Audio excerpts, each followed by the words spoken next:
Здравейте! Аз съм Биляна Бонева, автор и редактор на няколко телевизионни предавания. Най-успешното и дълготрайно от тях е "Зелена светлина" по Българската национална телевизия. Предаването, което над 8 години радваше публиката на БНТ, си спечели трайни почитатели и привлече нова публика. Но по-важното за мен е, че то допринесе до голяма степен за промяната в нагласата на немалко хора по отношение на екологията и устойчивото развитие. "Зелена светлина" предизвика траен интерес по тази тема, която е същинско предизвикателство за телевизионните формати.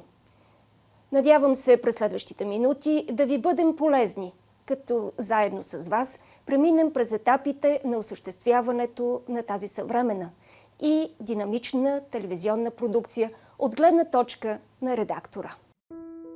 Обсъждането на идеята за предаването заедно с автора е сложен процес.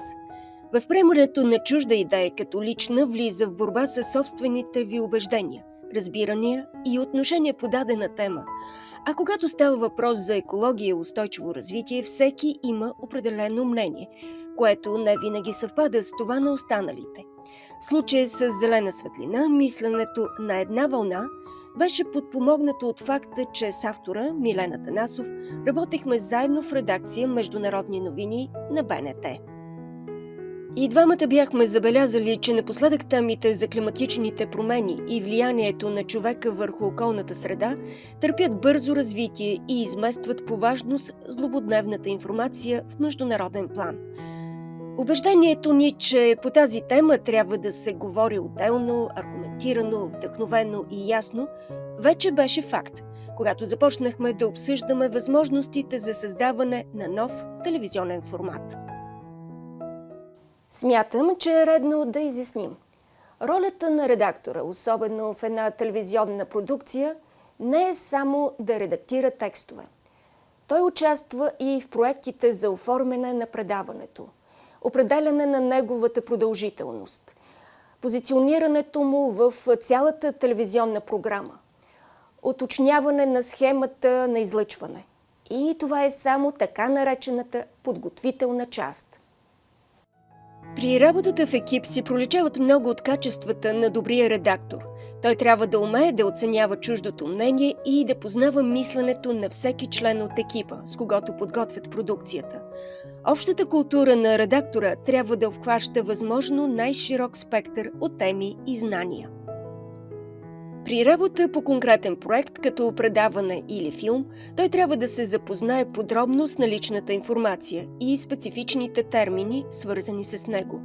В случая с предаването "Зелена светлина", което беше оформено като всекидневна 3-минутна динамична рубрика, широкият спектър от теми изискваше от мен като редактор да проучвам всяка една от тях. С годините натрупах доста опит при всекидневното следене на актуалната информация за климатичните промени и устойчивото развитие. Този процес на проучване и контакт с учени, представители на неправителствени организации и иноватори от България и чужбина задълбочи знанията ми в редица области. В екипа ни се шегувахме, че можем да играем успешно ролята на консултанти по теми като възобновяеми източници на енергия, устойчиви градски решения, велосипеден и електрически транспорт, биоразнообразие, биогорива, пречистване на въздуха и водите, изследване на климата. С други думи, краткият формат на телевизионно предаване изисква почти същата подготовка, като за по-продължително предаване.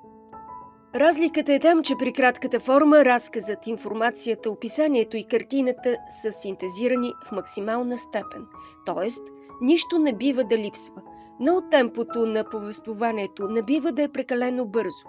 То е съобразено с нуждата на зрителя да проследи разказа, да усети силните му моменти, да го приеме като свой. Подобен телевизионен стил се формира и развива със всеки следващ брой на предаването. Ролята на редактора в този процес е от ключово значение. Щом веднъж прецени правилния език и структура на текста, той се стреми да поддържа и надгражда постигнатото. Редакторът е важно свързващо звено за комуникиране между автора, режисьора, оператора и видеомонтажиста.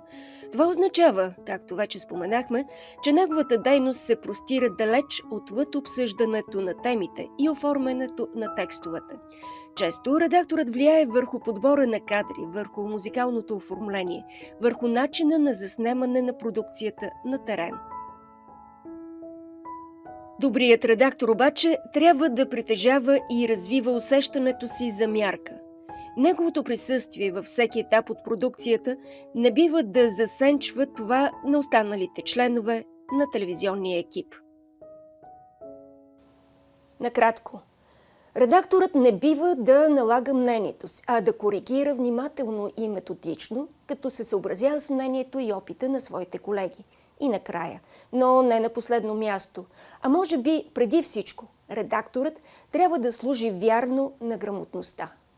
Познаването и боравенето с родния му език са от огромно значение, а ползването на чужди езици е допълнителна полза за професионалната му дейност.